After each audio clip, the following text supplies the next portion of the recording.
Good morning everyone. Now today we discuss the biology classification. आज का हमारा जो चैप्टर है चैप्टर नंबर 2 बायोलॉजी क्लासिफिकेशन. इसके अंदर हमको क्लासिफिकेशन की स्टार्टिंग कैसे हुई, स्टार्टिंग में क्लासिफिकेशन में कितने ग्रुप बने, कैसे कैसे डिवाइडेशन हुआ, वो हमको देखना है. तो बायोलॉजी क्लासिफिकेशन के अंदर सबसे पहले एक साइंटिस्ट है एरिस्टोटले.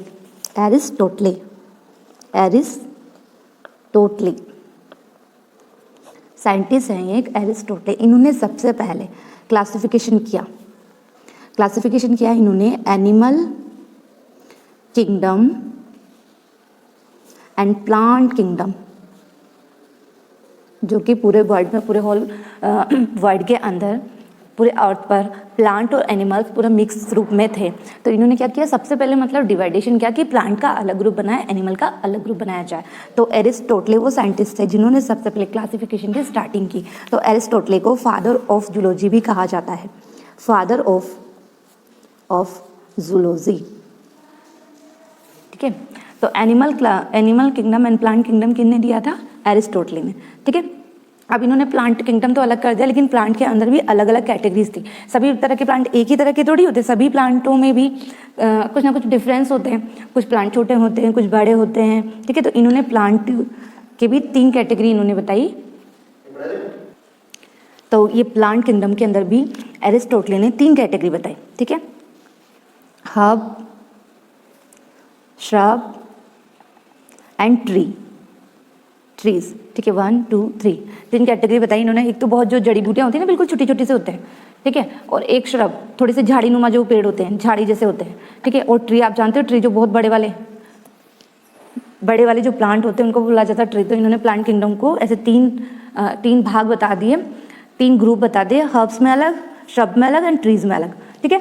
और जो एनिमल किंगडम था, एनिमल किंगडम में भी इन्होंने 2 ग्रुप बनाए. 2 ग्रुप कैसे बनाया? एक तो ऐसे एनिमल जिनके अंदर क्या ब्लड सेल प्रेजेंट हो. ठीक है. With red blood cells. ठीक है. एक तो ऐसा ग्रुप बनाया जिसके अंदर रेड ब्लड सेल्स प्रेजेंट हो.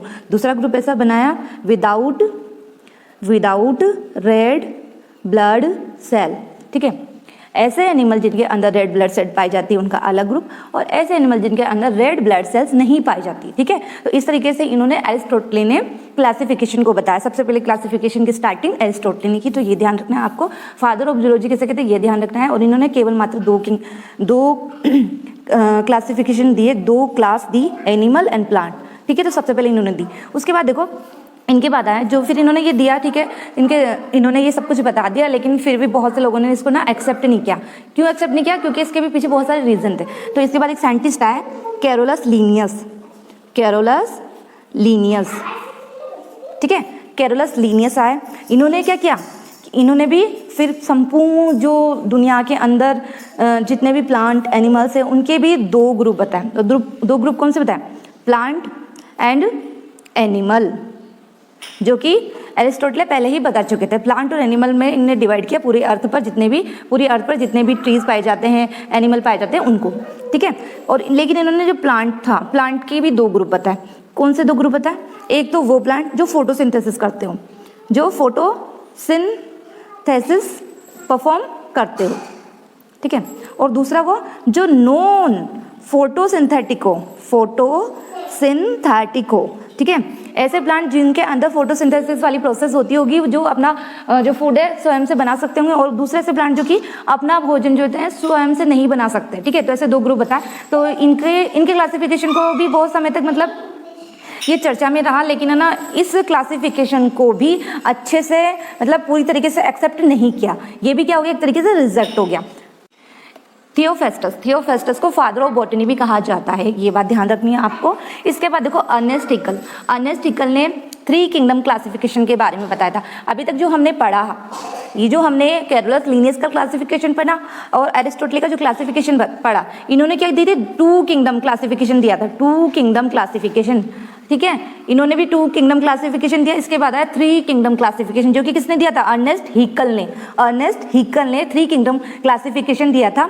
तो 2 किंगडम तो आपको पहले से बताया कौन कौन से, प्लांट एंड एनिमल. ठीक है. ये तो पहले से ही पता था. फिर उन्होंने कौन सा तीसरा वाला किंगडम बताया था? इन्होंने तीसरा किंगडम बताया था प्रोटिस्टा. प्रोटिस्टा, इन्होंने एक तीसरा किंगडम बताया था प्रोटिस्टा। तो इस तरीके से 3 किंगडम क्लासिफिकेशन दिया अर्नेस्ट हैकेल ने, plant, animal and protista. Ernst Haeckel ने 3 किंगडम क्लासिफिकेशन दिया। इसके बाद कोपलैंड, अदर एक साइंटिस्ट हैं कोपलैंड, इन्होंने 4 किंगडम क्लासिफिकेशन या 4 किंगडम थ्योरी किन्होंने दी, कोपलैंड नामक एक साइंटिस्ट। अब आपको पहले से पता है कि 3 किंगडम, प्लांट, एनिमल, प्रोटिस्टा। तो 4th जो किंगडम बताया वो किसने बताया? कोपलैंड। और वो कौन सा किंगडम था? मोनेरा। कौन सा किंगडम था? मोनेरा। इसके अलावा इनके बाद एक साइंटिस्ट आया R.H. व्हिटेकर। 1969 के अंदर R.H. व्हिटेकर ने 5 किंगडम थ्योरी दी। 5 किंगडम, R.H. व्हिटेकर, इन्होंने 5 किंगडम क्लासिफिकेशन दिया था, ठीक है। और एक नया किंगडम फंगी इन्होंने, जो आपको पहले से पता है, 4 किंगडम के अंदर ऐड किया था। तो इस तरीके से इन्होंने 5 किंगडम क्लासिफिकेशन दिया, जिसके तहत फर्स्ट है हमारा मोनेरा, सेकंड है प्रोटिस्टा, थर्ड है फंगी, फोर्थ है प्लांटी एंड फिफ्थ है animalia. Animalia, Monera, Protista, Fungi, Plantae and animalia. तो ये 5 किंगडम थ्योरी दी थी R.H. व्हिटेकर ने। R.H. व्हिटेकर, इन्होंने ये 5 किंगडम बताए। फर्स्ट जो इन्होंने रखा सीक्वेंस में मोनेरा, उसके बाद प्रोटिस्टा, फंगी, प्लांटी, एनिमेलिया। ये जो सीक्वेंस इन्होंने बनाया ये डेवलपमेंट प्रोसेस के आधार पे बना है, ठीक है।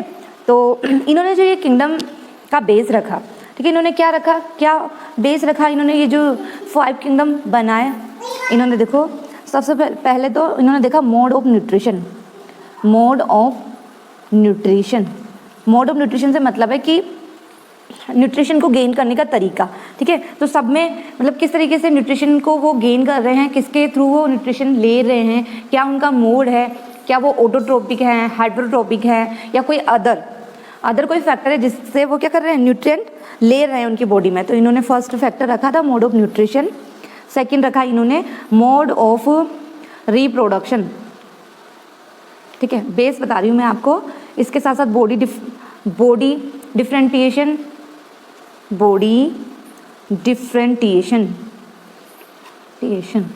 ठीक है। इसके साथ साथ सेल स्ट्रक्चर। इसके बाद तो इस तरीके से ये 4-5 पॉइंट इन्होंने डिसाइड किए, इनका बेस रखा और उसके आधार पर इन्होंने ये 5 किंगडम थ्योरी दी। और आज एट अ प्रेजेंट टाइम पर हम जो 5 किंगडम पढ़ रहे हैं वो R.H. व्हिटेकर के क्लासिफिकेशन को ही पढ़ रहे हैं, क्योंकि ये सबसे मान्य क्लासिफिकेशन था। तो इसीलिए इस क्लासिफिकेशन को हर साइंटिस्ट ने एक्सेप्ट किया, ठीक है। तो इसको एक कंपैरिजन टेबल बनाकर स्टडी करते हैं, जिससे आपको लर्न करने में बहुत ज़्यादा आसानी होगी। तो टेबल के फॉर्म में इसको लिखते हैं। देखो, फर्स्ट है मोनेरा, सेकंड है प्रोटिस्टा, थर्ड है फंगी एंड फोर्थ है हमारा प्लांटी एंड लास्ट है एनिमेलिया, ठीक है। तो देखो, सबसे पहले क्या देखेंगे, सेल। मैंने फर्स्ट चैप्टर में आपको बताई थी कि सेल 2 टाइप की होती है। बेसिकली हम 2 टाइप की ही पढ़ रहे हैं, prokaryotic cell and eukaryotic cell. आपको prokaryotic cell and eukaryotic cell में डिफरेंस पता होनी चाहिए सबसे पहली बात तो, ठीक है। तो वैसा मैं मान के चल रही हूँ कि आपको ये कंसेप्ट क्लियर होगा कि प्रोकैरियोटिक सेल और यूकैरियोटिक सेल्स में डिफरेंस क्या है। एक बार मैं फिर से बता देती हूँ कि जो ये प्रोकैरियोटिक सेल जो होती है और एक यूकैरियोटिक सेल जो होती है, प्रो से मतलब होता है प्रिमिटिव, मतलब होता है प्रिमिटिव ना, आदिम, पहले की, ठीक है। तो ये जो सेल है ना, लेस डेवलप है ये, ठीक है। और ये जो यू से मतलब होता है डेवलप। यूकैरियोटिक जो सेल होती है ना, मतलब ये मोर डेवलप है ना, लेटेस्ट है यूँ मानो आप, ये बहुत पुराने टाइम की है। तो अब ये बहुत समय पहले की है, सबसे पहले बनी ये सेल है। तो इसके अंदर का जो न्यूक्लियस होता है ना, न्यूक्लियस वो भी लेस डेवलप होता है और इसका न्यूक्लियस प्रॉपर डेवलप होता है। इसके साथ साथ ये जो न्यूक्लियस है ना, न्यूक्लियस के चारों तरफ क्या होती है, मेम्ब्रेन होती है, मेम्ब्रेन प्रेजेंट होती है। तो प्रोकैरियोटिक सेल के जो ऑर्गेनिज्म होते हैं उनके अंदर न्यूक्लियस के चारों तरफ न्यूक्लियर जो मेम्ब्रेन है वो प्रेजेंट नहीं होती है, जबकि यूकैरियोटिक सेल में न्यूक्लियस भी प्रॉपर डेवलप होता है। इसके चारों तरफ ये जो मेम्ब्रेन होती है, न्यूक्लियस मेम्ब्रेन, ये भी प्रॉपर डेवलप होती है। इसके साथ साथ जो ऑर्गेनेल्स पाए जाते हैं प्रोकैरियोटिक सेल्स के अंदर नहीं प्रेजेंट होते राइबोसोम्स के अलावा, जबकि यूकैरियोटिक सेल में माइटोकॉन्ड्रिया हो गया, ER होगी, एंडोप्लास्टिक रेटिकुलम हो गया, ठीक है। तो ये पूरी तरीके से डेवलप है और ये आदिम प्रकार की है। तो अब हम देखेंगे ये जो 5 किंगडम हमने बताए हैं, तो मोनेरा के अंदर कौन सी सेल पाई जाती है, प्रोटिस्टा के अंदर कौन सी सेल, मतलब इनकी जो बॉडी होती है उसमें जो सेल का टाइप है कौन सा है। तो सबसे पहले सेल हमने ये फर्स्ट फीचर्स रखा है सेल। सब में देखेंगे सेल किस टाइप की होती है। तो मोनेरा जो है उसके अंदर सेल पाई जाएगी प्रोकैरियोटिक, ठीक है। और प्रोटिस्टा के अंदर यूकैरियोटिक, फंगस के अंदर यूकैरियोटिक, इसके अंदर भी यूकैरियोटिक और यूकैरियोटिक। देखो यहाँ से स्टार्टिंग हो रही है, तो यहाँ इसके बाद क्या होगा, डेवलप। तो इनमें सब में यूकैरियोटिक और इसमें प्रोटिस्टा से मतलब यूकैरियोटिक सेल डेवलप हो जाएगी। उसके पहले मोनेरा जो हमारा फर्स्ट किंगडम है इसके अंदर प्रोकैरियोटिक सेल प्रेजेंट होगी। दूसरा देखो न्यूक्लियर मेम्ब्रेन, ठीक है। अब न्यूक्लियर मेम्ब्रेन मैंने बताया कि प्रोकैरियोटिक सेल के अंदर तो न्यूक्लियर मेम्ब्रेन प्रेजेंट होती नहीं है, तो इसके अंदर नोट प्रेजेंट, नो इसमें पाई जाएगी, यस इसके अंदर, यस इसके अंदर, यस इसके अंदर, यस, ठीक है। इसके बाद देखो आप ऑर्गेनाइजेशन बॉडी का, मतलब इनकी बॉडी किसकी बनी होती है, ऑर्गेनाइजेशन, ठीक है। तो मोनेरा के अंदर, मोनेरा जो किंगडम है इसके अंदर जो ऑर्गेनिज्म होते हैं वो होते हैं यूनिसेलुलर। ऑर्गेनाइजेशन से मतलब है कि इनकी बॉडी किससे बनी हुई होती है, क्या यूनिसेलुलर है, मल्टीसेलुलर है, या टिश्यू की बनी हुई है, या ऑर्गन से बनी हुई है, इस तरीके से, ठीक है। तो सबसे पहले मोनेरा है जो वो कैसा है, यूनिसेलुलर, और प्रोटिस्टा भी क्या है, यूनिसेलुलर। ये यूनिसेलुलर है लेकिन इसकी सेल कैसी है, प्रोकैरियोटिक। यूनिसेलुलर तो है हमारा प्रोटिस्टा लेकिन सेल कैसी, यूकैरियोटिक, ठीक है। तो ये थोड़ा सा डिफरेंस आपको ध्यान रखना है। इसके बाद देखो भाई फंगस क्या होगा, मल्टी सेलुलर, ठीक है, मल्टी सेलुलर होगा। एंड जो हमारी प्लांटी होगी वो कैसी होगी, ये भी मल्टी सेलुलर और ये भी मल्टी सेलुलर, ठीक है। इनकी बॉडी जो होगी बहुत सारे सेल से मिलकर बनी होगी, multicellular and loose tissues. Multicellular भी आप लिखेंगे तो भी चलेगा, इनके अंदर भी सेम, ठीक है। इसके बाद देखो आप अगला आता है कि इनकी जो सेल वॉल होती है, वो किससे बनी हुई होती है, ठीक है। तो फर्स्ट है मोनेरा के अंदर जो भी ऑर्गेनिज्म होगी उनकी जो सेल वॉल होगी वो किसकी बनी होगी, polysaccharide and amino acid, polysaccharide and amino acid से मिलकर बनी हुई होगी। प्रोटिस्टा की भी सेम, प्रोटिस्टा के अंदर भी कुछ ऑर्गेनिज्म ऐसे होंगे जो क्या होंगे, उनकी जो सेल वॉल होगी किसकी बनी हुई होगी, वो भी इसकी बनी होगी पॉलीसैकेराइड एंड अमीनो एसिड की, सेम ऑफ द देम। इसके बाद देखो फंगस के अंदर जो सेल वॉल होगी वो किसकी बनी होगी, काइटिन की। और प्लांटी के अंदर बताओ भाई, ये तो आपने पहले भी पढ़ा हुआ है, सेल्यूलोज की बनी हुई होगी प्लांटी के अंदर। और जो एनिमेलिया है इसके अंदर बताइए सेल वॉल प्रेजेंट होगी नहीं होगी, एनिमेलिया या एनिमल्स के अंदर सेल वॉल प्रेजेंट नहीं होती है, ठीक है। नो सेल वॉल, क्या होता है, सेल वॉल की जगह सेल मेम्ब्रेन होती है, सेल मेम्ब्रेन, ठीक है। तो नोट प्रेजेंट, ठीक है। इसके बाद देखिए आप न्यूट्रिशन, मोड ऑफ न्यूट्रिशन देखेंगे हम, न्यूट्रिशन, ठीक है। तो जो मोनेरा जो हमारा फर्स्ट किंगडम है ये कैसा होगा, ऑटोट्रोपिक होगा या हेटेरोट्रोपिक होगा, बताइए। ये ऑटोट्रोपिक भी होगा एंड हेटेरोट्रोपिक भी होगा, ऑटोट्रोपिक एंड हेटेरोट्रोपिक, ठीक है। इसका मोड कैसा होगा, ऑटो भी होगा हेटेरो भी होगा।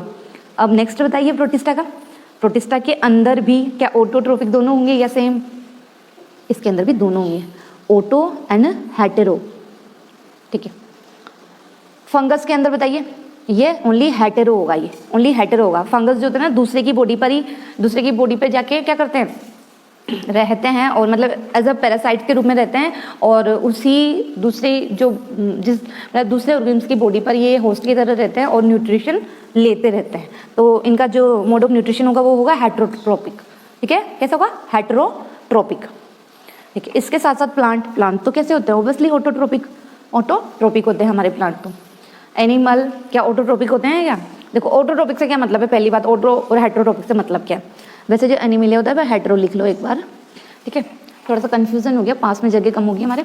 बाकी देखो, ऑटो से मतलब होता है ऑटोट्रोपिक वो ऑर्गेनिज्म होते हैं जो अपना फूड स्वयं से बना पाते हैं, उनको ऑटोट्रोपिक कहते हैं। और हेटरोट्रोपिक वो होते हैं जो कि खुद से तो वो फूड बना नहीं सकते हैं, लेकिन फूड की तो रिक्वायरमेंट है उनको, तो फूड की रिक्वायरमेंट को वो कैसे कंप्लीट करेंगे, वो कंप्लीट करेंगे दूसरे ऑर्गेनिज्म से, ठीक है, दूसरों के ऊपर आश्रित रहेंगे। तो इस तरह का जो ये फिनोमिना होता है उसको बोलते हैं हेटरोट्रोपिक, ठीक है। तो एनिमल्स कैसे होते हैं हेटरोट्रोपिक, प्लांटी कैसे होते हैं ऑटोट्रोपिक, फंगस कैसे होता है हेटरोट्रोपिक, और प्रोटिस्टा कैसे होते हैं ऑटो और हेटरो दोनों ही होते हैं, और मोनेरा भी हमारा ऑटो और हेटरो दोनों ही होता है। इसके बाद देखो आप एग्जाम्पल देखो, सब में एग्जाम्पल देख लो, एक एक एग्जाम्पल, इसके बाद हमारी ये टेबल कंप्लीट हो जाएगी।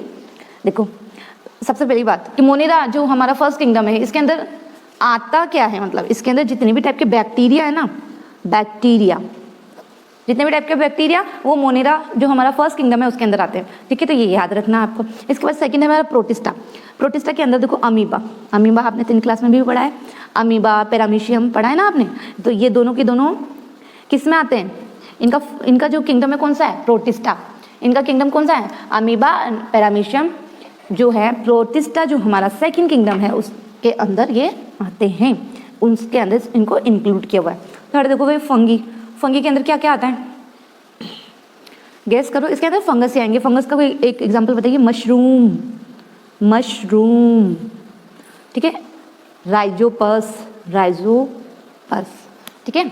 इसके बाद प्लांटी, अब प्लांटी में तो आपको पता ही होगा प्लांट आते हैं, तो लिखने की जरूरत नहीं है, इसको सभी प्लांट का नाम लिख लो, मैंगो वगैरह कुछ भी, तो इसके अंदर प्लांट आते हैं, ठीक है। एनिमल के अंदर लिखो, बताइए इसमें बताना क्या है, कोई सा भी एनिमल्स आप लिख दो, ठीक है, वो आएगा इसके अंदर एनिमिलिया के अंदर, ठीक है। खुद से भी आप बता सकते हो ना प्लांटी और एनिमिलिया का एग्जाम्पल, तो बता सकते हो ना, केट का बता दो, डॉग का बता दो, है ना। तो इस तरीके से ये होगी हमारी टेबल पूरी कंप्लीट। एक बार इसको फिर से देख लेते हैं, जस्ट अ क्विक रिवीजन, ठीक है।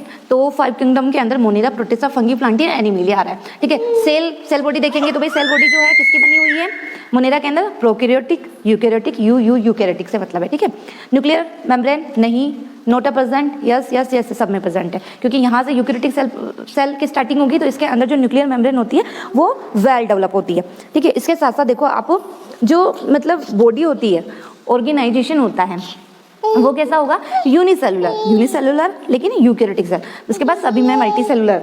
इसके बाद देखो सेल वॉल, सेल वॉल किसकी बनी होगी, prokaryotic, polysaccharide and amino acid, और इसके अंदर प्रोटिस्टा के अंदर भी पॉलीसैकेराइड एंड अमीनो एसिड, फिर काइटिन, सेलुलोज एंड एनिमेलिया के अंदर सेल वॉल प्रेजेंट नहीं होती है। न्यूट्रिशन जो होता है मोनेरा, प्रोटिस्टा के अंदर ऑटो और हेट्रो दोनों टाइप का होता है, फंगस के अंदर हेट्रोट्रोपिक होता है और प्लांटी के अंदर ऑटोट्रोपिक, और एनिमेलिया जो होते हैं हमारे हेट्रोट्रोपिक। एग्जाम्पल आप देखो, जितने भी टाइप के बैक्टीरिया किस में आएंगे, मोनेरा में, मोनेरा के अंदर। इसके बाद अमीबा और पैरामीशियम प्रोटिस्टा के अंदर आएंगे, मशरूम और राइजोपस फंगस के अंदर, प्लांटिंग में प्लांट आएंगे, एनिमिलिया के अंदर एनिमल्स आएंगे। तो ये हमारा 5 किंगडम कंप्लीट हुआ। आई होप आप लोगों को समझ में आया होगा। किसी भी तरह की अगर आपको कोई प्रॉब्लम है, कोई भी डाउट है तो आप मेरे को कमेंट कर सकते हैं, ठीक है। इसका जो नेक्स्ट पार्ट है हम अगली क्लास में डिस्कस करेंगे।